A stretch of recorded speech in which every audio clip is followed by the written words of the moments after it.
إن الحمد لله نحمده ونستعينه ونستغفره ونعوذ بالله من شرور أنفسنا ومن سيئات أعمالنا إنه من يهده الله فلا مضل له ومن يضلل فلا هادي له أشهد أن لا إله إلا الله وحده لا شريك له وأشهد أن محمدا عبده ورسوله صلى الله عليه وعلى آله وأصحابه ومن تبعهم بإحسان إلى يوم الدين.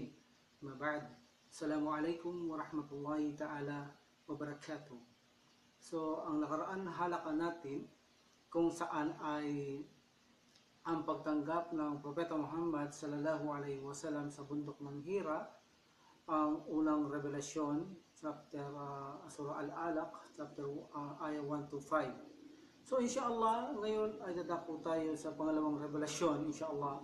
Pero ang gusto nating malaman ay kung bakit ang unang 5 aya ng banal na Quran ay inireveal ito sa hindi panaginip. Bagamat alam natin na bago pa bumagsak ang 5 aya na ito sa banal na Quran, within 6 months, ang lahat ng vision o panaginip ng Prophet Muhammad sallallahu alaihi wasallam ay nagiging totoo. Hindi pa ba ito sapat na siya satisfy kahit na sa panaginip na lang dalhin ang 5 itong aya ng banal na Quran na unang revelasyon? So bakit ito aktual na ipinahayag sa kanya ni Angel Gabriel mula sa utos ng Allah subhanahu wa ta'ala? So, ang kasagutan dito ay sa ating mga scholar ay upang hindi magkaroon ng agam-agam o pagdududa ang Prophet sallallahu alaihi wasallam at magkaroon siya ng katiyakan na ang 5 ayang ito ay revelasyon, hindi tulad kung sa panaginip, baka hindi pa rin siya masyadong satisfy at maniwala at magkaroon pa siya ng doubt. Hindi dito, o sa bagay na ito, anila mas mainam ang ginawa ng Subhanahu wa Ta'ala na ito ay aktual niyang ipadala. Nang sa ganun ay mawalan siya ng agam-agam at magkaroon ng katiyakan na paniniwala na siya ay tumanggap ng unang 5 aya ng revelasyon ng banal na Quran, no? Sa aktual, okay? Para mawalan ng doubt, yan ang dahilan. Magkaroon siyang katiyakan. So, ano namang buwan at araw ibinaba ang unang revelasyon? No? Ayon sa mga iba, ang buwan na pagkababa ng unang aya na 5 aya ng banal na Quran sa Suratul Alaq 1 to 5 ay sabi nila ito ay Rabi Awwal 12. Kung paano ipinanganak ang Prophet Muhammad sallallahu alaihi wasallam, Rabi Awwal 12, siya pinanganak ng Lunes, siya tumanggap ng revelasyon din ng Lunes, no? So sabi nila pati ang date at buwan ay magkamukha. Rabi Awwal 12 anila, no? Yun ang sinasabi nila, Rabi Awwal 12. So, ganun din, sabi nila, ang Al-Isra wal Mi'raj sa Rabi Awwal 12. See? So, ayon naman sa state ni Ubayd ibn Umair, na mula kay sinabi ni Muhammad bin Ishaq at iba pang mga scholars, ang nauna ay ang buwan ay Ramadan. Ito ay Ramadan. At ito ay majority scholar.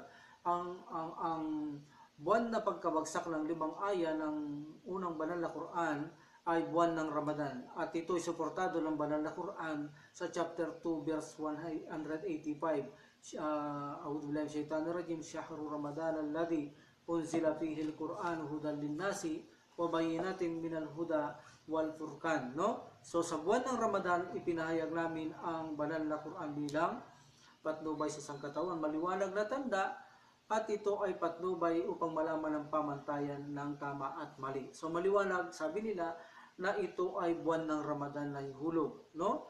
At dito nagkaroon ng pagtatalos inggit sa date. So sabi ni Muhammad ibn Ishaq sa kanya ay 10. Ang mga iba naman sa aklat halimbawa ng Rahimatum ay 21. At ayon naman sa kay Al-Waqidi na sinabi from Jabal Al-Bakir na sinabi ito'y Ramadan ngunit 17 day, no? Sa araw ng 17. Ayon naman kay Imam Ahmad Rahimullah na ito ay mula kay Abu Sa'id na kung saan si Ibrahim alayhis salam ay tumanggap ng tablet. Ito ay first night of Ramadan. At kay Musa, 6 days of Ramadan.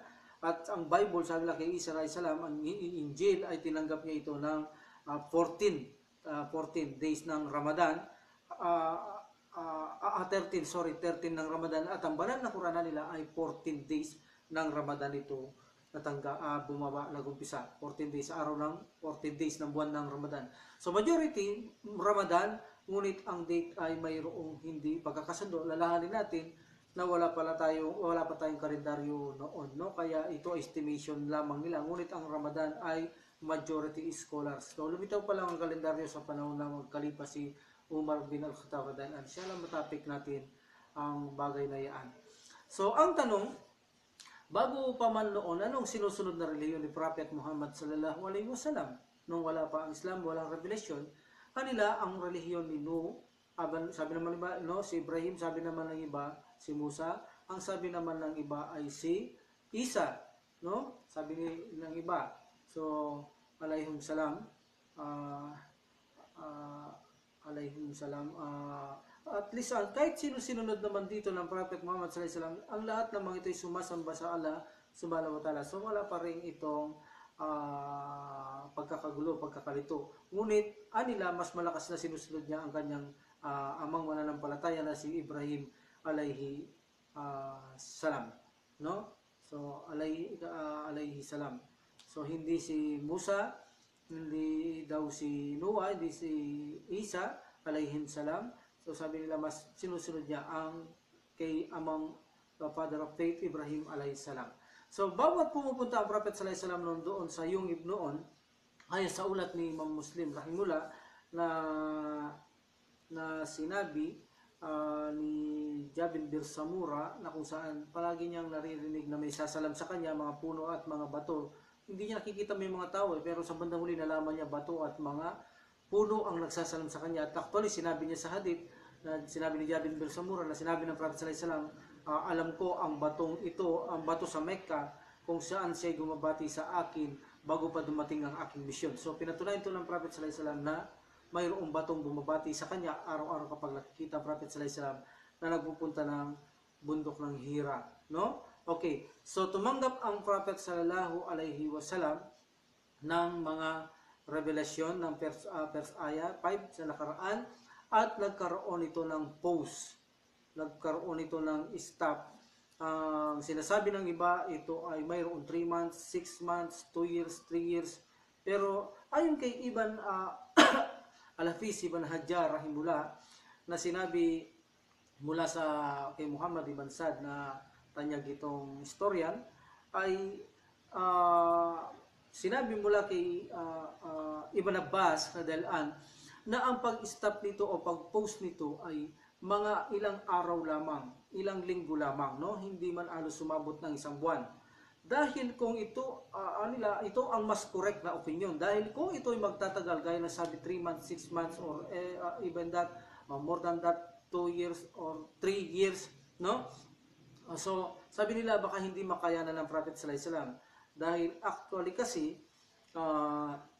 kung mapapansin natin, mula sa ulat ni Bukhari mula kay Aisha radhiyallahu na kung saan ang Prophet Muhammad sallallahu alaihi wasallam ay nais niyang magpakamatay noon nang na-post ang pagbibigay ng revelasyon sa kanya. So ipiniliwanag naman ito ni Al-Hafiz Ibn Hajar kung bakit nais niyang gawin ito at bakit na-post, no? Pinaliwanag din ito ni Ibn Hajar mula kay Bukhari, sinabi ni Aisha radhiyallahu. Una, sabi ni Ibn Hajar rahimullah, ang pagka-post nito ay dahil natakot ang Prophet Muhammad sallallahu alaihi wasallam, ay pagbigyan muna siya ng pagkakataon na siya ay mawala o malunasan ang kanyang takot sa pagbigay ng susunod na revelation. Mawalan muna siya ng maging panatag muna siya, no? Gawin mo ng panatag ang kanyang sarili dahil natakot siya sa pagtanggap ng unang revelasyon. At gawin siya, of course, na sabi ni Ibn Hajar, maging manabik nang malaman niya siya magiging propeta na, siya magiging sugo, dahil kay Waraka, sinabi niya ito, gawin siyang manabik sa mga susunod na kasulatan o kapahayagan o wahi. So dito, dahil dito, na-post na ganito ito at sumaasam siya, nananabik siya, siya ay namighati nung ito ay ma-stop. Nalungkot siya, nagtataka siya, hindi siya mapalagay sa sitwasyon, hindi niya kayang maipaliwanag kung ano ang nangyari. So dahil dito alam ni Waraka at ni Khadija radhiyallahu na kung saan alam nilang magiging propeta siya, magiging sugo siya, so wala nang dumating. Iniisip ni Muhammad sallallahu alaihi wasallam na siya isipan nila na nagloloko siya, nagbibiro lang siya, wala nang dumating na wahi. So, umaasan pa naman si Khadija, si Waraka na siya ay magiging propeta sugo, ngunit wala nang dumating. So, nagkaroon din siya nahiya din siya sa kanyang pamilya, no? At dito, kung paano pa malaman ito ng mga Quraysh o sabihin man ito, ang daming dahilan na hindi niya kayang maipaliwanag. So, dahil dito, nagtangka na lang siyang magpakamatay. No, hindi niya na halos makayanan, umaakyat siya sa mataas na bundok. Every time na gusto niyang itapon ang kanyang sarili, nagpapakita si Anghel Jibril alayhisalam sa kanya. Hindi saan yung pumunta siya sa bundok o sa yungib ng Hira ito. Alam naman natin, nag-iiba-iba ang anyo ni Jibril alayhisalam kapag nagpapakita kay Prophet Muhammad sallallahu alaihi wasallam. Karamihan ang ginagamit niyang itsura ay kay itsura ni Dihya, na kung saan ito ay Al-Ansar sa Madina. Itong si Dihya, alam natin, ang pinakagwapo na sahaba ng Propeta Muhammad sallallahu alaihi wasallam, Dihya Al-Kalbi, no? So, iba-ibang itsura na pinapakita ng Anghel Jibril sa kanya. Hindi yung itsura na sa loob siya sa Hira, sa yungib ng bundok ng Nur. So, sabi niya, huwag mong itapon, huwag kang magpakamatay. Katotohanan, ikaw ay sugo ng Allah subhanahu wa ta'ala. So, nagiging panatag siya, hindi niya tinutuloy. Every time na ilang araw hindi mabigyan ng revelasyon, ginagawa niya ulit at tinaawat siya ni Anghel Jibril alayhis salam. So, sabi nila, kung ito'y magtatagal ng 2 taon, 6 months, 3 months, baka hindi niya makayanan talaga ito, itatapon niya ang kanyang sarili. Kaya ang the most correct, na post lang ang revelasyon ng ilang araw lamang. Wala man isang buwan o ilang weeks lamang. So, ito ang pinaka most correct na opinion. At kung anong dahilan, ay sinabi na natin kung anong sagot ni Ibn Hajar kung bakit na-post ang revelasyon upang bigyang kapanatagan, maging relax muna siya at maging kapanabik sa kanya o maging manabik siya sa susunod na pagbagsak ng mga revelasyon sa kanya. Okay? Okay. So, nang ang Propeta Muhammad sallallahu alaihi wasallam, nang mangyari ito, nang naglalakad siya, abang naglalakad siya ay nakarinig siya ng boses o tinig. See? Of course, kung tayo ay tatawagin, saan tayo aarap? See? Saan tayo haharap? Ito ay sinabi ni Jabir bin Abdullah na kung saan inirelate niya ang second revelation ng Prophet sallallahu alaihi wasallam. At ito ay sinabi ng Prophet Muhammad sallallahu alaihi wasallam mula kay Likom ni Bukhari rahimullah. At marami ang nagtanong kay Prophet sallallahu alaihi wasallam tulad ni Hakim Ibn Hisham, tinanong kung paano dumarating sa kanya ang revelasyon, no? So iba-iba kung ang nagpaliwanag na ang second revelation ay dumating kay Prophet sallallahu alaihi wasallam. Okay? Kung tawagin nga ito minsan ay mutawatir sapagkat marami sahaba nakakalam ito dahil kinuwento ito ng Prophet Muhammad sallallahu alaihi wasallam. So sabi ng Prophet Muhammad sallallahu alaihi wasallam, relax na ako, nagbabalik na ako sa Hira, okay na ako, na medyo wala ng takot ko, pero hindi ko masabi, of course, kung makita ko siya ulit. Pero patatag na ako, relax na ako, at nananabik na makatanggap ng susunod na revelasyon, gayong alam niya magiging propeta siya, no? So, nasabik siya. Okay, nang maglakad na siya, papunta na siya sa bundok ng Hira, na sinasabi, ay mayroon tumawag sa kanya na naman, natinig, mayroon siyang narinig. So, of course, kung tayo ay tatawagin, saan tayo haharap? Of course, sa kanan, sa kaliwa, o sa likuran. Of course, wala siyang makita, so hindi mo agad isipin na sa taas ka titingin. So, wala siyang makita, at mayroon tinig siya narinig na tinatawag siya, at siya ay tumingila. At nakita niya si Anghel Jibril alayhis salam kung paano niya nakita doon sa yungib ng Hira, sa bundok ng Nur, no? Kung paano niya nakita doon si Jibril. Second time niya nakita na nakaupo sa trono sa pagitan ng langit at lupa, at si Prophet sallallahu alaihi wasallam ay nalata at naluhod. See? At nagkaroon na naman siya ulit ng pangamba at takot. At siya ay dagli-dagling umuwi sa kanilang tahanan. At sinabi niya muli kay Khadija radhiyallahu anha na ibalot siya. Zamiluni, zamiluni, zamiluni. See? So, dito ay sinundan siya ni Angel Jibril alayhi salam sa kanilang tahanan.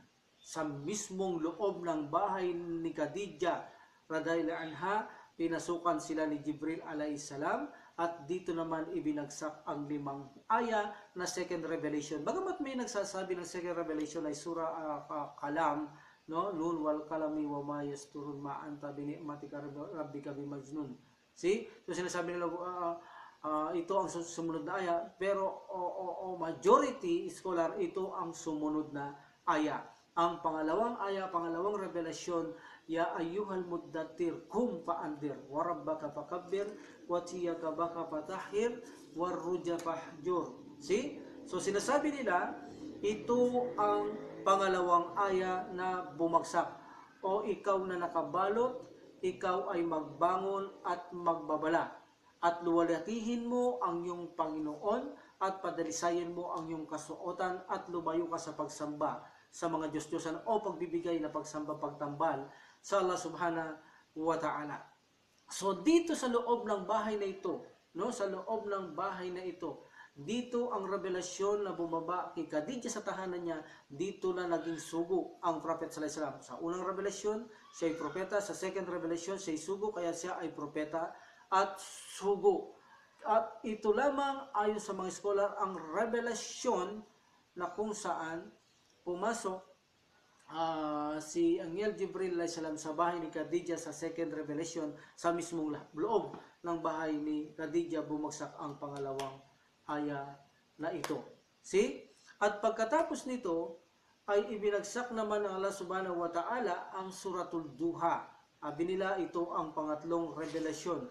Wadduha wal layli idha sajja ma wada'aka rabbuka wa ma qala walal akhiratu khairul laka minal ula wala sawfa yu'tika rabbuka fatarda alam yajidika yatiman fa'awa wa wajadaka dhalan fahada wa wajadaka a'ilan fa'agna fa ammal yatima fala taqhar wa amma sa'ila fala tanhar wa amma bi ni'mati rabbika fahaddis.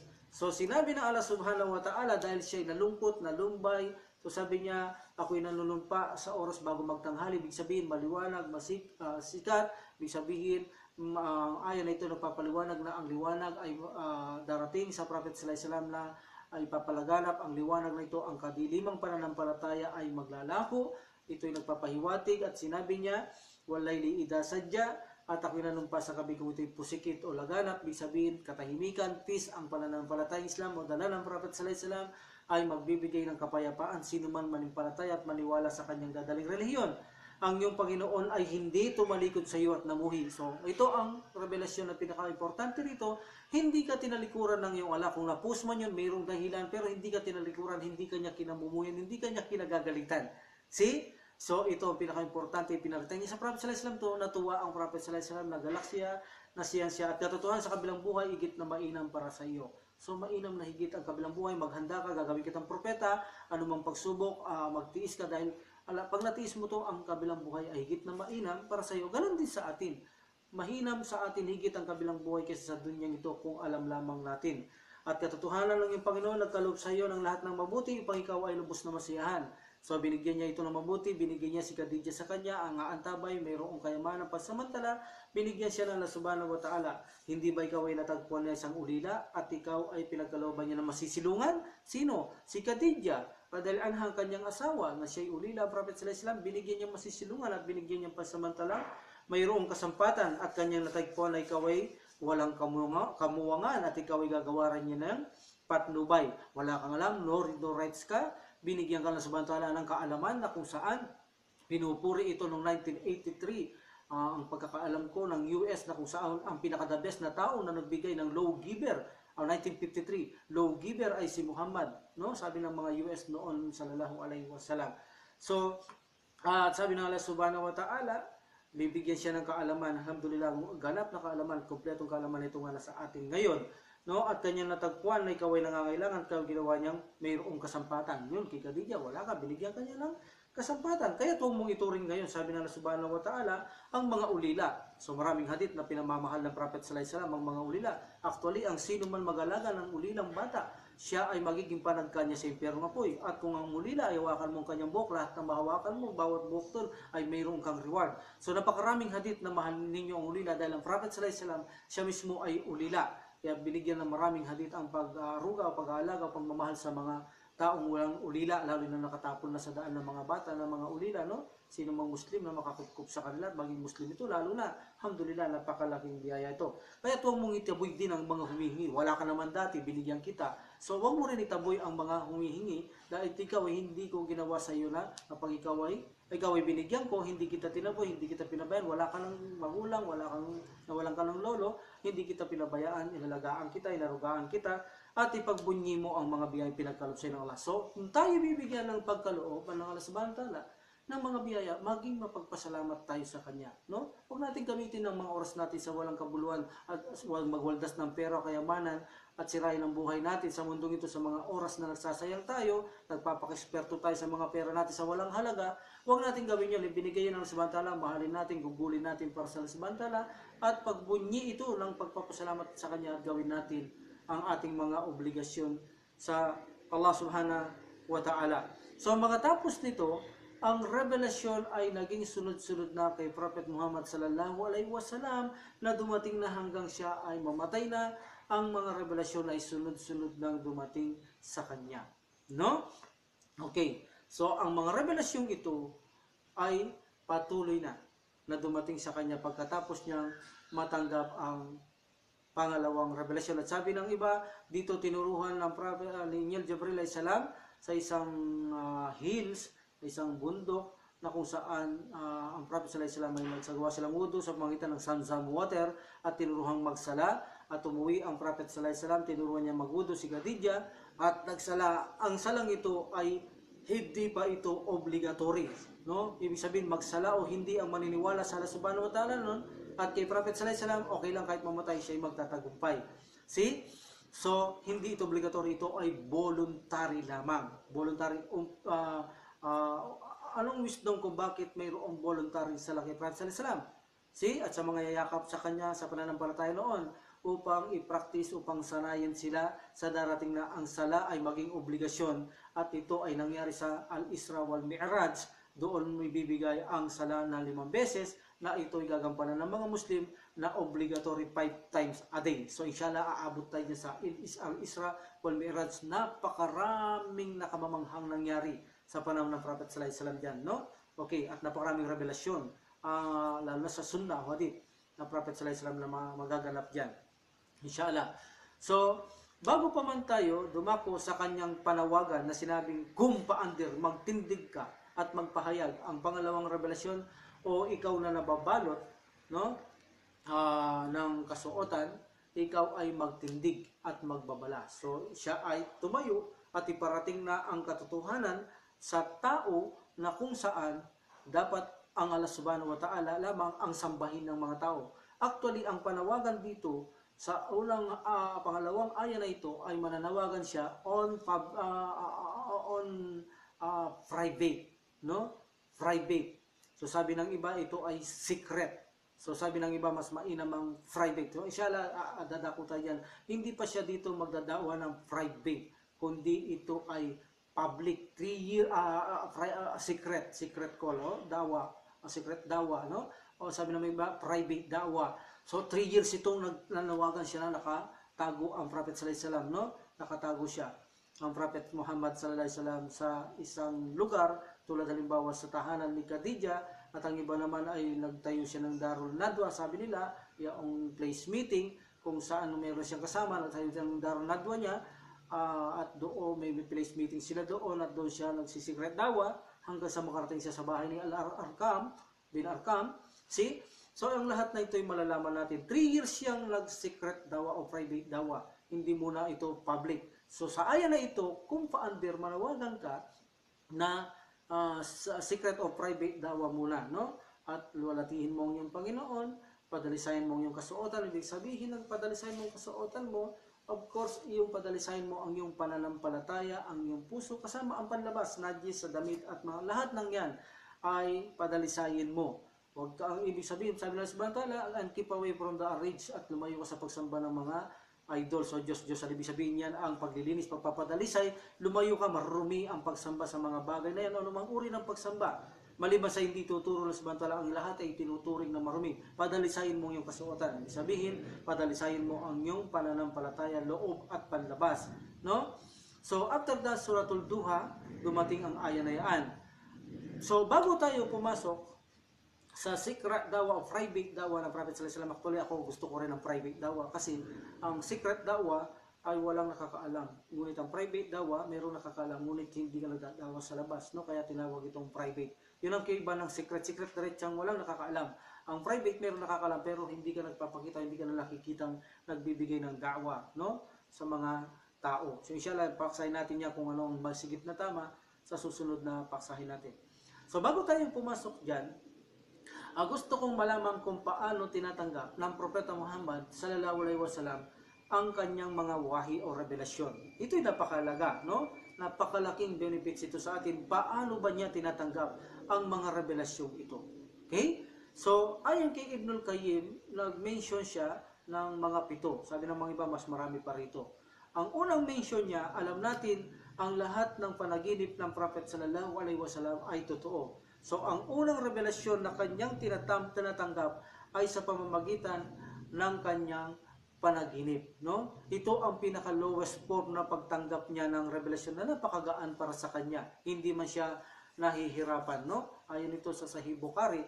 At sometimes kapag ang Prophet sallallahu alaihi wasallam alam nilang tumarating ang revelasyon sa kanya, hindi siya ginigising ng mga kanyang kapamilya o sino pa mga sahaba at hindi rin nagigising ang Prophet sallallahu alaihi wasallam. Sometimes kapag ito'y natutulog, hindi nila basta ito ginigising dahil may posibilidad na dumarating na revelasyon sa kanya habang ito'y natutulog. Kaya hindi basta ginigising ang Prophet sallallahu alaihi wasallam kapag siya ay natutulog dahil may mga revelasyon na dumarating, alam nila, tulad nila Aisha radhiyallahu anha, na ang Prophet sallallahu alaihi wasallam ay tumatanggap ng revelasyon sa pamamagitan ng panaginip. So, iyan isa sa dahila, isa sa mga rason kung paano tumatanggap ang Prophet sallallahu alaihi wasallam ng mga wahi o revelasyon sa pamamagitan ng panaginip.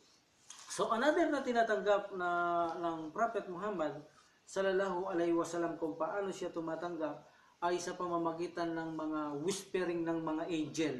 No, mula sa Allah subhanahu wa ta'ala, wini-whisper nila ito kay Prophet sallallahu alaihi wasallam, binubulong nila ito kay Prophet sallallahu alaihi wasallam, maliban kay Ingel Jibril alaihi salam.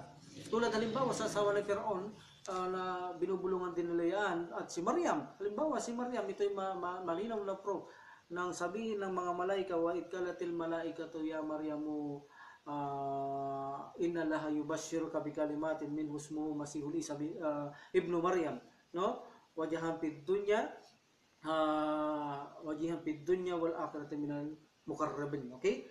So sabi na gunitain nang ipagbadya ng sabihin ng mga anghel, ito ay bulong lamang kay Prophet kay Maryam, no? So ibig sabihin ito ay whispering ng mga anghel na ikaw ay magalak sa si Allah naghahatid sa iyo ng isang magandang balita, isang salita na kung saan ito ay magaganap mula sa kanya, at ang kanyang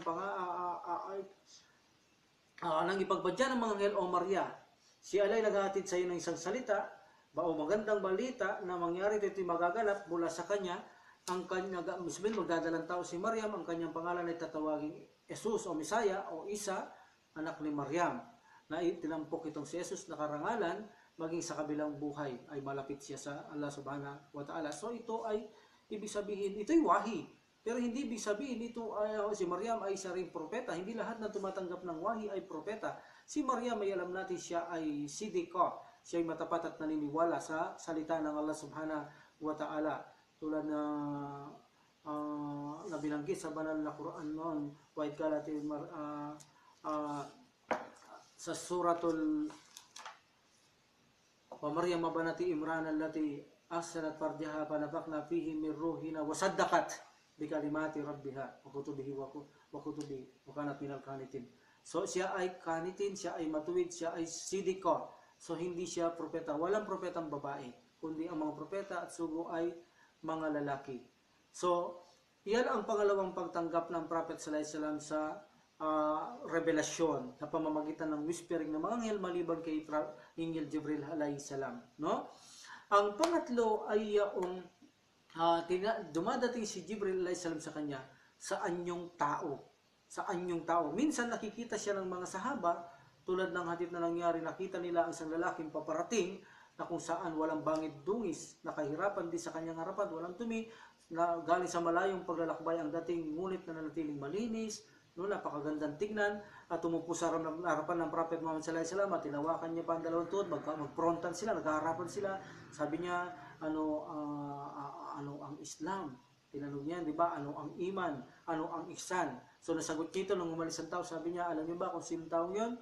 Sabi nila, siya si hindi namin alam sugo ng Allah subhanahu wa ta'ala, ang sugo ang siyang gitmalam, sabi niya siya si Angel Jibril alayhi salam. So siya ay nasa anyo ni Dihya al-Kalbi. So palagi niyang ginagaya maging sa digmaan nung tulungan siya, ay sa report ng tumulong siya sa digmaan sa Badar, ito si Angel Jibril alayhi salam laban sa mga Quraysh, nasaan niyo pa rin siya ni Dihya al-Kalbi. So ito si Dihya al-Kalbi ang pinakagwapong sahaba ng Prophet sallallahu alaihi wasallam sa buong buhay nila, at itong ginagaya ni Prophet Muhammad ni Jibril alayhi salam ang kanyang itsura, si Dihya al-Kalbi. Al-Ansari ito sa Madina ito. So akala nila ito si Dihya, na kung saan kinukwento ni Aisha, minsan nadalaan na dumating si Dihya sa loob ng bahay. Anong gusto ng Dihya sa'yo? Sabi niya ni Prophet sallallahu alaihi wasallam kay Aisha, dahil na hindi siya si Dihya, siya si Angel Jibril alayhi salam. So nagkokorte siya ng tao, minsan nakikita siya ng sahaba, ngunit hindi siya kilala, minsan nagkokorte siyang tao, ang Prophet Muhammad sallallahu alaihi wasallam lang ang nakakakita sa kanya, no? Ang pang-apat, kung paano tumatanggap ng revelasyon ang Prophet Muhammad sallallahu alaihi wasallam, ito ang higit na pinakamahirap sa lahat ng revelasyon na dumarating sa kanya. Tila baga parang ring bell, parang bell na dumarating, parang bell na kung saan may nagsasalita, parang umuugong na bubuyog ang naririnig niya. Hindi niya basta mag-get ito. Dito siya hirap na halos mahimatay siya sa pagtanggap ng revelasyong ito. Gaya ng sinasabi sa hadith kung saan habang nakahiga siya sa binti ni Said ibn Sabit, alos madurog, sabi niya, mabali ang aking binti, sabi ni Said ibn Sabit, dahil tumatanggap ng revelasyon ng Prophet sallallahu alaihi wasallam, tulad ng mga ringing bell na ito na napakahirap sa kanya. Sabi ng Prophet sallallahu alaihi wasallam, wala na yata pinakamahirap na nararamdaman ko maliban dito, para bang ako'y mamamatay, mawalan ng malay. So gaya ng sabi ni Ibn Abbas radhiyallahu anhu, kapag ang Prophet sallallahu alaihi wasallam tumatanggap ng maganitong mabigat na mensahe sa pamamagitan ng parang ring bell, no? Parang bubuig na umaaligid sa kanya, hindi niya basta maintindihan. Siya, ang kanyang katawan, makikita mo namumutla, at ang kanyang mukha ay namumutla, no? Ibig sabihin, tanda ito ng mahirap na pagtanggap ng revelasyon para sa kanya. Itong pinakamahirap, sabi ng Prophet Muhammad sallallahu alaihi wasallam. At ultimo, ang kanyang kabayo o kamelyo na si Adba, ang pangalan ng kanyang kamelyo ay Adba. Kapag nakasakay ito at tumatanggap siya ng ganong revelasyon, si Adba ay napapaupo, hindi niya halos mabuhat ang Prophet sallallahu alaihi wasallam. Dahil ang banal na Quran, ito ay mabigat na salita, no? Wa inna sanulki alayka qawlan thaqilan. Totohanan, ipadadala namin ang mabigat o matimbang na salita sa iyo. Kaya sa isang hadith, sabi ng Prophet sallallahu alaihi wasallam, kung ang Quran ay i-reveal sa bundok, hindi makakayanan ng bundok, siya ay sasabog. See? Alhamdulillah. So ito ang banal na salita na samantala ay matimbang ang kanyang mga batas. Makatotohanan, walang doubt at matimbang na dumarating kay Prophet sallallahu alaihi wasallam. Kung gaano ito kabigat, ipinapakita sa mga napakaraming hadith na ang mismong kanyang sakay na kamelyo ay umuupo, hindi siya mabuhat, hindi niya makayanan buhatin ang Prophet Muhammad sallallahu alaihi wasallam. So ito ang pinakamahirap, lalo na si Aisha radhiyallahu anha, sinasabi niya, even na malamig ang panahon, sabi niya. Even na malamig ang panahon, ang Prophet Muhammad sallallahu alaihi wasallam, makikita mo ang kanyang forehead, ang kanyang noo ay pinapawisan siya sa pagtanggap ng revelasyon. At tinanong niya ito, yun nga, yung ring bell na yun, at nawawala lamang yun kapag, at alam ni Aisha na tapos na ang revelasyon kapag ito ay natutuyo na ang pawis sa kanyang noo. Alam ni Aisha radhiyallahu anha, sabi niya na natatapos na ang pagtanggap ng revelasyon ni Prophet Muhammad sallallahu alaihi wasallam. Tandaan ninyo, ito ang pinakamahirap na pagbibigay ng revelasyon sa kanya. Dito siya nahihirapan na parang ringing bell. At ang pinakamadali sa kanya ay ang kapag kaharap niya si Angel Jibril alayhi salam, na tinuturuan siyang harapan. Hindi siya masyadong nahirapan, madali niya itong nagigit, lalo na sa kanyang panaginip. No? So, ang number 5 na pagtanggap niya ng kanyang mga revelasyon o wahi, ito ay nakita niya sa tunay na anyo si Anghel Jibril. No? Si Anghel Jibril alayhisalam. So ito yung mga sinasabi ng Prophet sallallahu alaihi wasallam na ito, sinasabi natin may mga propito. Tinanong ang Prophet Muhammad sallallahu alaihi wasallam kung paano tinatanggap ang wahi, tulad ni Hakim ibn Hisham, no? Tulad ni Al-Harith ibn Hakim ibn Hisham, no? Tinanong siya, ganun din kay Jabir bin Abdullah, tinanong din niya kung paano tinatanggap ng Prophet sallallahu alaihi wasallam ang mga revelasyon. Ito nga ang pinapaliwanag natin. So dito sa panglima, tumanggap siya ng revelasyon kung paano ang tunay na anyo ni Anghel Jibril. So nang makita ito talaga ng Prophet sallallahu alaihi wasallam, tumulo ang kanyang laway at siya'y nahimatay. See, sabi niya, Jibril, maaari bang ipakita mo sa akin ang iyong tunay na anyo? So hilingin mo sa Allah subhanahu wa ta'ala. So hiniling ito ng Prophet sallallahu alaihi wasallam at pinagbigyan siya ng Allah subhanahu wa ta'ala. Nagpakita si Jibril alaihi salam mula hanggang silangan, hanggang kaluran ang kanyang lapad. At mayroon siyang 600 wings, sabi niya, ni Prophet sallallahu alaihi wasallam, tumulo ang laway niya at siya'y nahimatay. Ganun kalaki ang mga anghel. Ganun kalaki ang si Anghel Jibril. Actually, siya lang daw ang mayroong 600 wings. Ang iba sa Quran nabanggit 3 wings, 4 wings. So, siya lang ang mayroong 300 wings. At ang mga wings na ito, insyaAllah, pagdating natin sa Isra Miraj ay ipaliliwanag natin kung ano. Mayroon insyaAllah ang mga wings nitong mga pakpak nito ni Anghel Jibril alayhi salam, insyaAllah. So, 2 times niya itong nakita ang kanyang mukha. Matatagpuan niyo yan sa chapter 53, sa chapter 81 verse 23, na sinasabi doon na wala kadaraahul bil ufukil mubin, at nakita niya sa maliwanag at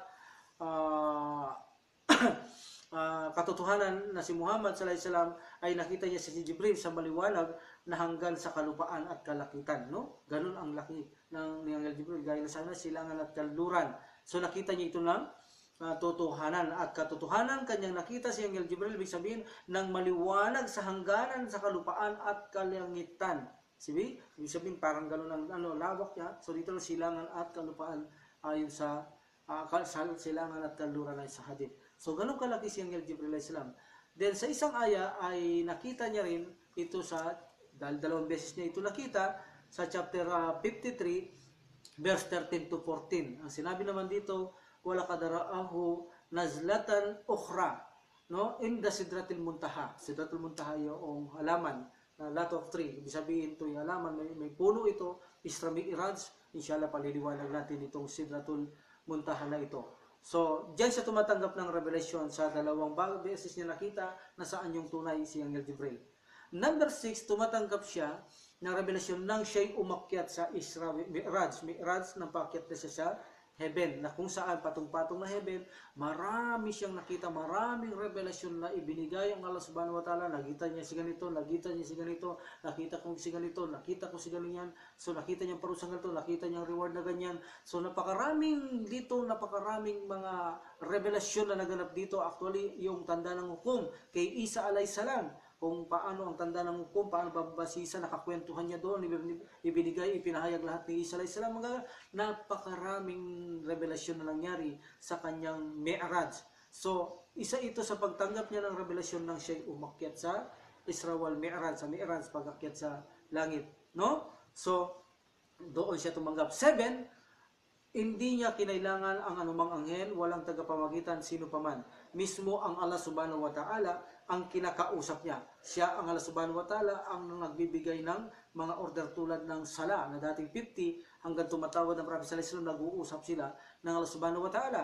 At sinabi ng Allah subhanahu wa ta'ala na ang sino mang hindi magbibigay ng pagtatambal sa kanya ay makakaasang makakapasok sa paraiso. Even na maparusahan o hindi, papasok siya sa paraiso. Ibinigay din ang 2 aya ng Suratul Baqarah na huling chapter 8 to 85 to 86. So, walang namagitan dito, kundi ang Allah subhanahu wa ta'ala, sila mismo ang nag-uusap at nagbibigay dito ng walang tagapamagitan kay Prophet sallallahu alaihi wasallam ng revelasyon.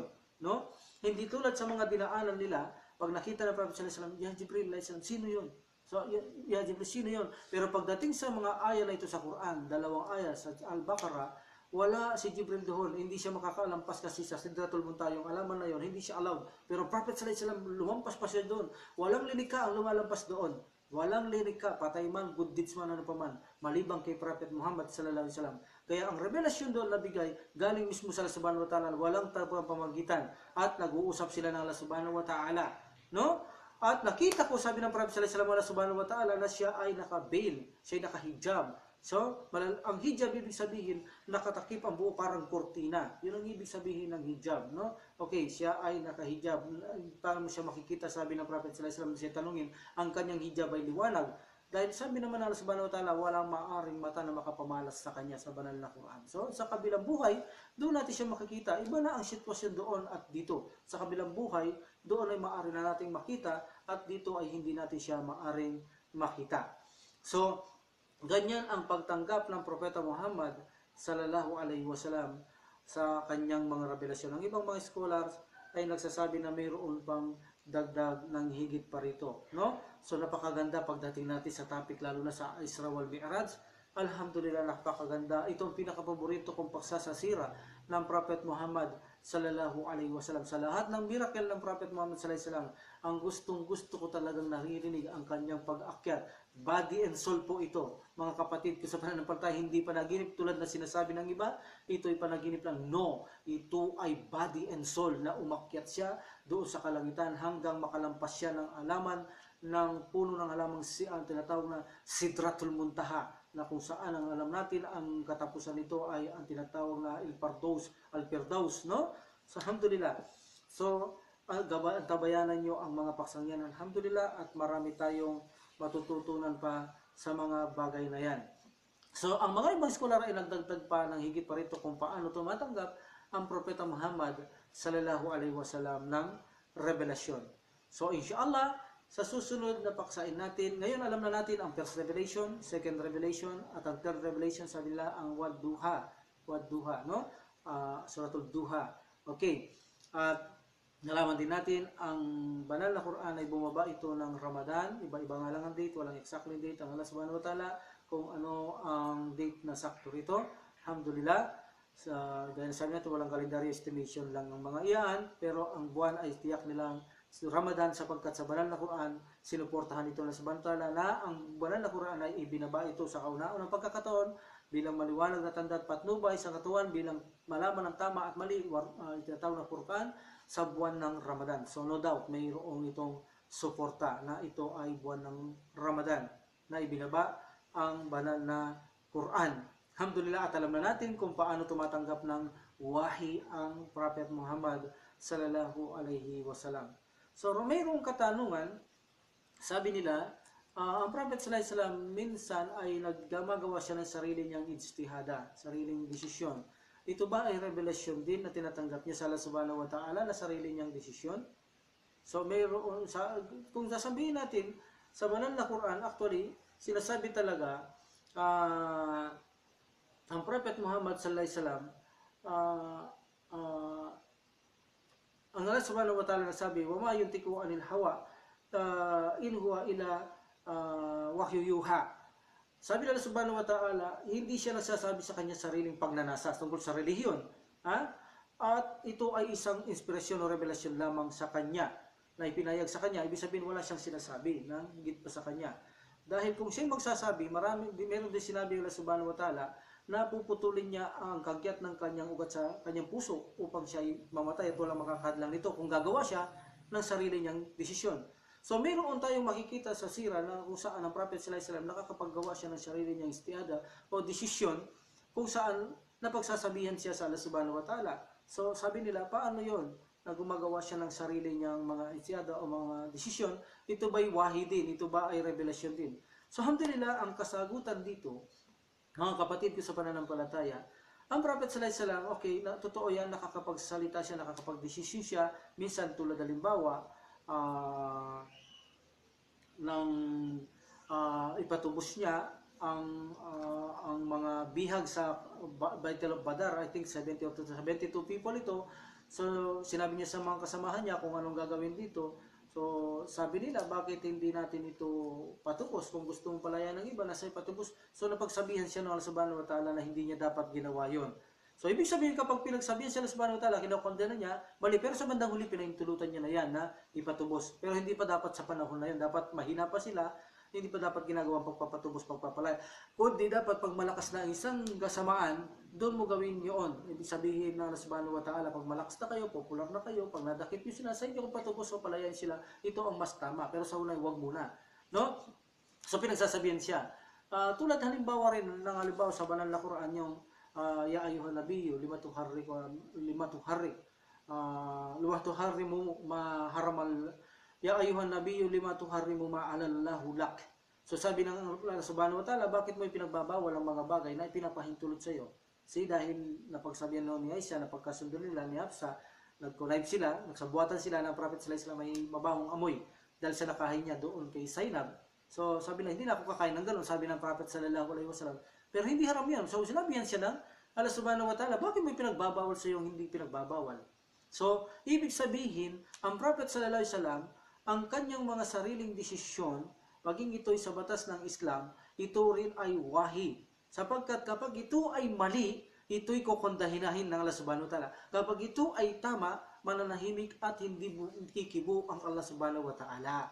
So ibig sabihin, kapag ang Prophet sallallahu alaihi wasallam ay nagdesisyon ito na walang revelasyon o walang ano paman, ito'y galing lamang sa kanya, wala namang whispering, walang si Jibril, walang panaginip, ito ay kanyang ijtihada, desisyon, hindi kumibo ang Allah subhanahu wa ta'ala, hindi dumati si Jibril alayhi salam, ibig sabihin, ito ay acceptable ng Allah subhanahu wa ta'ala, ibig sabihin kapag in-accept ito ng Allah subhanahu wa ta'ala, ito ay kanyang ipinapahintulot. Dahil kung ito ay mali, kukondenahin, pagsasabihan niya ang Prophet Muhammad sallallahu alaihi wasallam. So ibig sabihin, kapag ang Allah subhanahu wa ta'ala hindi kumikibo, hindi niya kinukondena ang gusto ng Prophet sallallahu alaihi wasallam na nasabi niya, na desisyon niya, ibig sabihin, approve ito ng Allah subhanahu wa ta'ala. Ibig sabihin, dahil in-approve ito ng subhanahu wa ta'ala, consider itong revelasyon sa kanya.